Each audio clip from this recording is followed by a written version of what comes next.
if I walk over there and sit next to Mr. Johnson and carry my phone, does Google know that I was sitting here and then I moved over there? You're welcome anytime, Judge. Yes or no? I genuinely don't know without knowing I'm what shocked you services. don't know.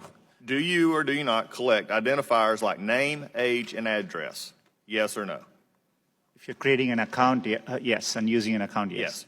Specific search histories when a person types something into a search bar.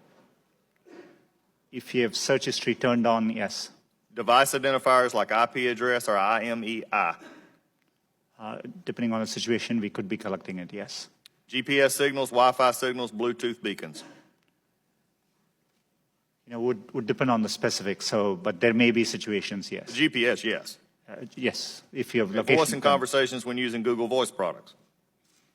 We give an option to turn on or off, and But if a person didn't know it, voice and conversations when using Google Voice products. Yes. we only record when they initiated with OK Google and then say the terms after. Contents of emails and Google documents. We store the data, but we don't read or look at your Gmail. But you have access to them. As a company, we have access to them, yes. So you could. Saying you don't or don't. I'm not asking do you or don't. I'm saying you could, though there is a possibility. We have clear established policies on how we would do that data. And their privacy policies, speaking of that, has changed 28 times, including 8 times since January 2016.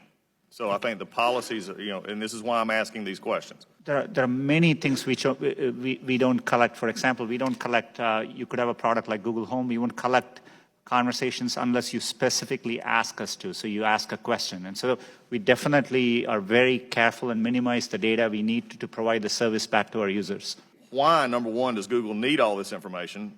We can answer that in the fact that 86% of your revenue comes from advertising, so we know you manipulate the data in some ways. However, can you explain what you do to minimize this data, which is generally an accepted standard practice among those who collect data?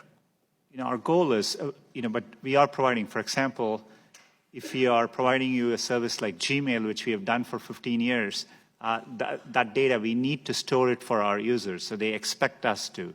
So we are trying hard to match users' expectations. We don't need, our data for advertising, as I said earlier, most of it comes from just the keywords you type. And so, we need minimal data to do advertising. We give you options to turn ads personalization off. We store most of the data we do today to help give users the experience they want, and that's what we're trying to do.